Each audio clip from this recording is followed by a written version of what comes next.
हमारे जीवन में जो सबसे पहले काम आता है वो है हमारा शरीर। अच्छे शरीर के बिना आप कोई भी काम अच्छे से नहीं कर सकते। अगर आपका शरीर स्वस्थ नहीं है तब ना तो आप खुश रह सकते हैं, ना ध्यान कर सकते हैं, ना योग कर सकते हैं, ना व्यापार कर सकते हैं। मतलब सब कुछ स्वस्थ शरीर से जुड़ा हुआ है। स्वस्थ शरीर में बहुत ऊर्जा होती है, बहुत बल होता है। अब हम अपने शरीर में बल को कैसे बढ़ाएं इस कहानी से सीखते हैं। जब कछुए के बच्चे पैदा होते हैं तब वो जमीन पर होते हैं। उनके सामने एक परीक्षा की घड़ी होती है। वो समुद्र की लहरों में जाकर खुद को सुरक्षित करना चाहते हैं, लेकिन अब उनमें से कुछ बच्चे ही समुद्र में पहुंच पाएंगे। जो सबसे ज़्यादा ताकतवर और फुर्तीले होंगे वो ही बच्चे समुद्र की लहरों का आनंद उठा पाएंगे। बाकी के बच्चे शिकार हो जाएंगे। ये ही उनकी किस्मत होती है। ताकतवर को ही जगह मिलती है, कमज़ोर की यहाँ कोई जगह नहीं। इस बात में कोई शक नहीं कि पुराने ज़माने के लोग बहुत ताकतवर होते थे, और ये बात भी सच है कि वो लोग जिंदा रहने के लिए खाना खाते थे और हम लोग सिर्फ जीभ के स्वाद के लिए खाना खाते हैं। दोस्तों, रोटी से 10 गुना ज़्यादा ताकत आटे में होती है। आटे से 10 गुना ज़्यादा ताकत दूध में होती है, और दूध से 10 गुना ज़्यादा ताकत मांस में होती है, और मांस से भी 10 गुना ज़्यादा ताकत देसी घी में होती है। आज की तारीख में यदि किसी इंसान को घी खाने को बोल दिया जाए तो वो 1 चम्मच से ज़्यादा घी नहीं खा पाएगा। और यदि पुराने ज़माने की बात करें तो लोगों का सबसे अच्छा खाना घी ही होता था। एक उदाहरण से समझते हैं। महाराणा प्रताप के बारे में तो सुना ही होगा। वो जितना वजन लेकर रणभूमि में लड़ते थे, इतना वजन तो आज के 5 आदमी भी उठा नहीं पाएंगे। वो ताकतवर उनके खाने और व्यायाम की वजह से होते थे। आज की जो कहानी मैं आपको सुनाने वाला हूँ, इसको दोस्तों अपनी ज़िंदगी में उतारने की कोशिश करना। इस कहानी में हम कुछ ऐसे रहस्य जानेंगे जो आपको हमेशा स्वस्थ बनाए रखेंगे। क्योंकि आपने बहुत बार सुना होगा, पहला सुख निरोगी काया, बाकी सब मोह माया। दुनिया का सबसे बड़ा धन हमारा स्वास्थ्य है। कहानी शुरू करते हैं। बहुत पुराने समय की बात है। एक राजा बहुत ही पराक्रमी था। वो राजा इतना ताकतवर था कि आसपास के 40 से ज़्यादा राज्य उस राज्य पर आक्रमण करने से पहले 1000 बार सोचते थे। वो जानते थे कि वहाँ के राजा, उनकी सेना बहुत ही ज़्यादा ताकतवर है। वो राजा अपनी प्रजा के लिए बहुत काम करता था, प्रजा के हित में फैसले लेता था। लेकिन जब राजा अपने घर की तरफ देखता तो उसे काफ़ी चिंता होती। उस राजा के 2 पुत्र थे। बड़ा वाला पुत्र बहुत ही ज़्यादा ताकतवर था। वो हर चीज़ का हुनर सीख चुका था। तलवारबाजी हो, धनुष और तीरंदाजी हो, या शेर से खेलना, वो हर तरह की चालबाजी से परिपूर्ण था। उसे जो भी कहा जाता वो बहुत ही जल्दी सीख जाता। सब लोग सोचते थे कि यही राजा का उत्तराधिकारी बनेगा, और वही छोटा पुत्र जो बहुत ही ज़्यादा कमज़ोर था, वो कुछ भी नहीं सीख पाया। न तलवारबाजी, न युद्ध की रणनीतियाँ सीख पाया। वो हमेशा से आलस में पड़ा रहता। राजा को यह बात बहुत ज़्यादा तकलीफ देती। राजा चाहता था कि दोनों बच्चों को बराबर राज्य मिले। राजा को पता था कि ये जो बच्चा कमज़ोर है, ये इसकी गलती नहीं। अगर आपके पति मर गए तब इन चूड़ियों का क्या करोगे? ये बात सुनकर वो औरत भी बहुत गुस्सा हो गई और डंडा लेकर उसके पीछे दौड़ पड़ी। उस औरत ने कहा, एक भिक्षु होकर ऐसा बोलता है? एक तो मैं आपको भिक्षा दे रही हूँ, ऊपर से मेरे पति को ही मार रहे हो। वो कई बार मार खा चुका था, लेकिन उसकी आदत छूट नहीं रही थी। अब उसका उस गांव में कोई भी भिक्षा नहीं देने को तैयार था। इसके चलते वो एक गांव से दूसरे गांव जा रहा था। जब जंगल में पहुंचा तो उसे एक मानव खोपड़ी दिखाई दी। उसने सोचा, किसकी मानव खोपड़ी पड़ी है? वह उस मानव खोपड़ी के पास गया और जाकर देखा कि खोपड़ी तो बोल रही है।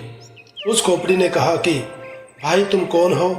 तभी वो शिष्य थोड़ा सा डरा और बाद में बोला, मैं तो एक भिक्षुक हूँ, भिक्षा मांगता हूँ, लेकिन तुम कौन हो और यहाँ क्या कर रहे हो? तभी उस खोपड़ी ने कहा, मैं एक शिकारी हूँ और ज़्यादा बोलने के कारण मैं यहाँ पहुँच गया। तभी शिष्य ने सोचा कि भला खोपड़ी कैसे बोल सकती है? ये तो सिर्फ एक हड्डियों का ढांचा है, ये कैसे बोल सकता है? और ये बात यदि मैं राजा को बताऊंगा तो राजा मुझे जरूर इनाम देंगे। इसी के चलते वो शिष्य राजा के दरबार में पहुंचा और राजा को जाकर अपनी सारी बातें बताई। राजा को पहले तो लगा कि इसने मदिरा पी रखी है और इनाम के चक्कर में इतनी बकबक कर रहा है।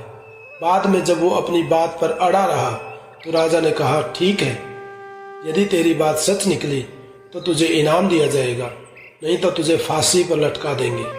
शिष्य ने कहा, महाराज, मैं भला झूठ क्यों बोलूँगा? आप मेरे साथ चलकर जंगल में देख लीजिए, आपको खुद विश्वास हो जाएगा।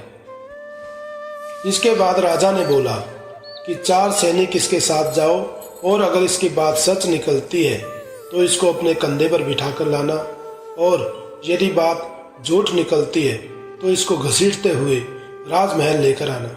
अब जैसे ही चारों सैनिक वहां पर पहुंचे तो वो खोपड़ी वहां पर पड़ी थी और शिष्य ने उस खोपड़ी से पूछा कि तुम यहाँ कैसे पहुंचे? तो खोपड़ी कुछ नहीं बोली। बार बार शिष्य ने उस खोपड़ी से पूछा, लेकिन खोपड़ी कुछ नहीं बोल रही थी। बहुत देर होने के बाद सैनिकों ने उसको पकड़ लिया और घसीटते हुए राजमहल में लेकर आए और राजा से आकर कहा कि महाराज, ये तो झूठ बोल रहा था, खोपड़ी तो वहाँ पड़ी है, लेकिन खोपड़ी भला कैसे बोल सकती है? ये तो मूर्ख आदमी है, इसको तो कुछ पता ही नहीं है। तभी राजा ने आदेश दिया कि इस आदमी को फांसी पर लटका दो। इतना सुनते ही वो आदमी कांपने लगा और अपने गुरु को याद किया, गुरुदेव, आज मुझे बचा लीजिए, नहीं तो आज मेरी मौत पक्की है। वो जैसे ही अपने गुरु से प्रार्थना करता है, गुरु को आश्रम में बैठे बैठे आभास हो जाता है कि शिष्य मुसीबत में पड़ गया है और वो ज़्यादा बोलने के चक्कर में ही मुसीबत में पड़ा होगा। गुरुजी भी जल्दी जल्दी अपने शिष्य के पास पहुंच जाते हैं और राजा को जैसे तैसे समझाकर उसको वहाँ से छुड़ा देते हैं और वो दोनों आश्रम में वापस आ जाते हैं। तभी गुरु कहते हैं कि मैंने तुझे कितनी बार कहा है कि ज़्यादा मत बोलो। ज़्यादा बोलने के चक्कर में आदमी कभी कभी बुरा फंस जाता है। तभी वो शिष्य ये कहता है, गुरुजी, अब मैं चाहकर भी इस आदत को छोड़ नहीं पा रहा हूँ। मुझे ये लगता है कि मुझे जब दुनिया का सबसे बड़ा ज्ञान मिल जाएगा तो मेरा मन अपने आप शांत हो जाएगा, मैं अपने आप चुप हो जाऊंगा। लेकिन आप तो मुझे सबसे बड़ा ज्ञान बता ही नहीं रहे। मैं आपको कितने दिनों से पूछ रहा हूँ। जैसे उस शिष्य ने सवाल किया, गुरुजी फिर से चुप हो गए, कुछ भी नहीं बोले। अब वो शिष्य गुस्से में वहाँ से चला गया और खुद से बोलने लगा, गुरुजी, मुझे बड़ा ज्ञान बताना ही नहीं चाहते। इसके बाद वो शिष्य एक तरफ जाकर बैठ गया। रात का अंधेरा हो गया था। प्रकृति में पाए जाने वाले हर चीज अपनी गहरी नींद में चली गई थी। तभी उसने आकाश में देखा, सारे तारे टिमटिमा रहे हैं और रात की एक शांत आवाज सुनाई दे रही है, जो अंधेरी रात में हमेशा सुनाई देती है। तभी उसको धीरे धीरे एक आभास होता है, उसको एक आवाज सुनाई देती है। वो आवाज थी मौन की। उसका मन एकदम खुश हो गया। वो कुछ भी बोल नहीं पा रहा था। उस दिन उसका मन एकदम शांत हो गया था। उसको एक अलग सा आभास होने लगा, अलग सी शांति प्रतीत होने लगी और उसको लगा कि शायद दुनिया का सबसे बड़ा ज्ञान यही है, मतलब मौन। गुरुजी हमेशा मुझे ये समझाने की कोशिश करते आ रहे थे। जब भी मैं उनसे पूछता तो वो शांत हो जाते, कुछ भी नहीं बोलते। और आज मुझे समझ आ गया कि यही तो दुनिया का सबसे बड़ा ज्ञान है। ज़्यादा बोलने के चक्कर में मैं कई बार मुसीबत में फंसा तो गुरुजी ने ही मुझे बचाया और गुरु मुझे हर बार ज्ञान दे रहे थे, लेकिन मैं ही इस ज्ञान को समझ नहीं पाया। फिर वो वहाँ बैठकर पूरी तरह मौन का आनंद लेने लगा, शांति का आनंद लेता गया। इसके बाद वो शिष्य वहाँ से उठकर अपने गुरु के पास जाकर बैठ जाता है, चुपचाप बिना कुछ बोले। तभी गुरु को पता चलता है कि शिष्य को मौन मिल गया है। तभी गुरु कहते हैं कि दुनिया का सबसे बड़ा ज्ञान मौन नहीं है, लेकिन मौन ही वो रास्ता है जिसके द्वारा सबसे बड़े ज्ञान को पा सकते हैं। सबसे पहले हमें मौन होना पड़ेगा। उसके बाद गुरु कहते हैं इस दुनिया का कोई भी शब्द मौन से बड़ा नहीं हो सकता। मौन एक तपस्या है, मौन एक साधना है। इस मौन को हर कोई धारण नहीं कर सकता, और जिसने भी धारण किया वो दुनिया का सबसे बड़े ज्ञान के चरम पर पहुंच जाएगा, सबसे बड़े सुख को हासिल कर पाएगा। उसके मन में किसी भी तरीके का सवाल नहीं रहेगा, सब सवाल खत्म हो जाएंगे, कुछ भी नहीं बचेगा, केवल शून्य बचेगा, एक बिंदु बचेगा। बस उस बिंदु में ही जलता है असली बोध का दिया। उसके बाद वो बोलता है, गुरुजी आखिर मौन कैसे रहूं?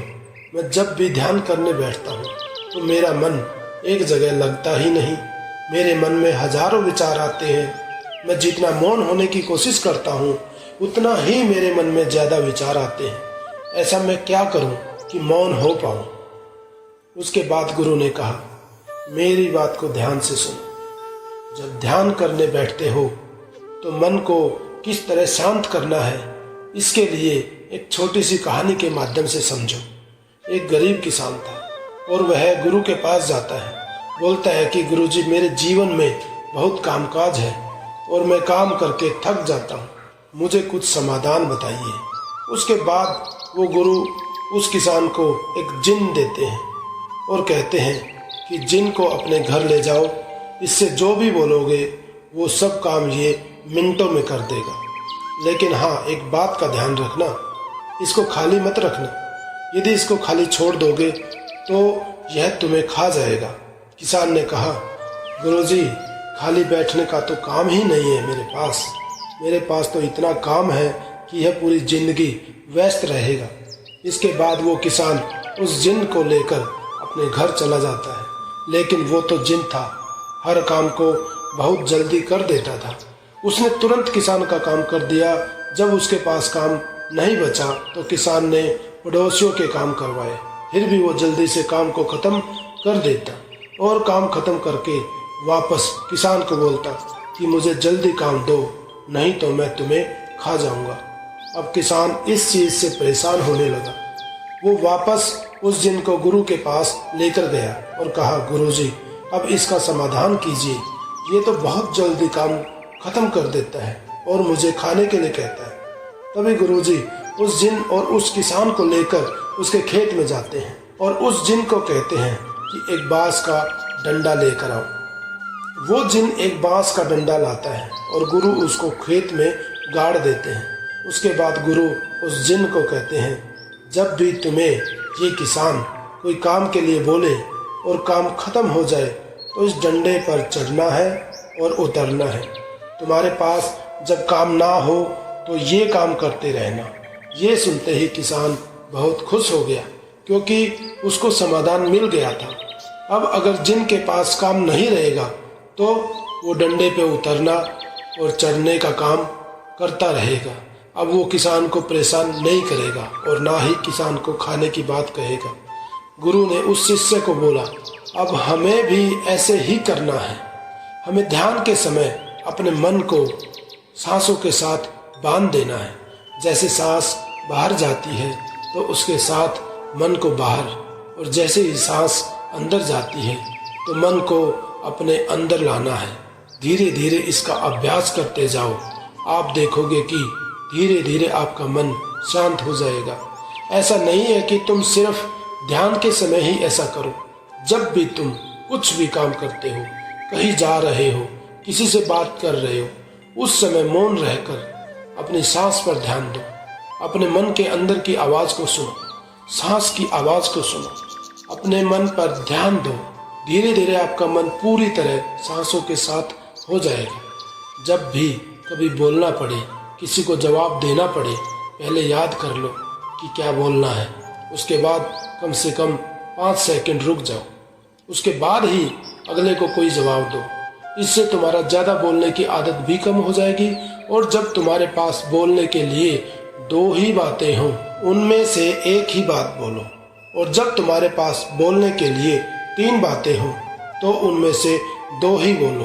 धीरे धीरे ज़्यादा बोलने की आदत चली जाएगी, क्योंकि हमारे मन को शांत करने से पहले चुप रहना ही होगा।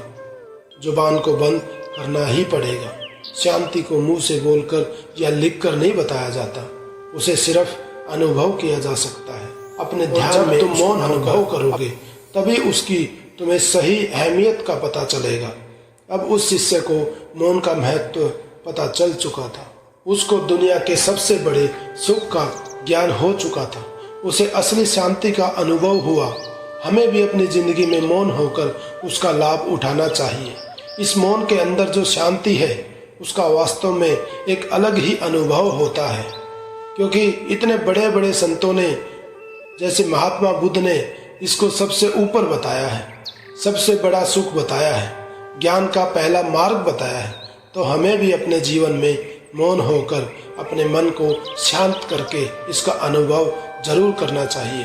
दोस्तों, जब आपका मन शांत होता है तब आप जीवन में बड़े से बड़ा निर्णय बड़ी ही आसानी से ले पाते हैं। और मन शांत तभी होगा जब आप कुछ समय मौन रह पाओगे। मौन होने का एक आसान सा तरीका है, अगर आप अकेले हो तब बिना बात अपने अंदर ही अंदर बोलना बंद कर दो, और अगर लोगों के बीच में हो तो ज़्यादा से ज़्यादा सुनने की कोशिश करो। मौन होने के लिए आपके भीतर जो भी बात चलती है पहले खुद को उनसे अलग कर लो, और अगर बिना काम की बात है तो उसे इग्नोर करना शुरू कर दो। कुछ समय बाद आप मौन होना शुरू हो जाओगे। ज़्यादा से ज़्यादा समय खुद के साथ बिताओ, अकेले में, और अपनी सांसों पर ध्यान केंद्रित करते रहो। जब आपका ध्यान सांसों पर लगा रहेगा तो आप अपने आप मौन हो जाओगे। दोस्तों, इस वीडियो में बस इतना ही। मिलते हैं अगले वीडियो में, तब तक आप अपना ख्याल रखिए। धन्यवाद। वीडियो को लाइक करें, शेयर करें, हमारे चैनल को सब्सक्राइब करें और बेल आइकन को प्रेस करें ताकि हमारी नई वीडियो का नोटिफिकेशन आपको मिलता रहे। Thank you.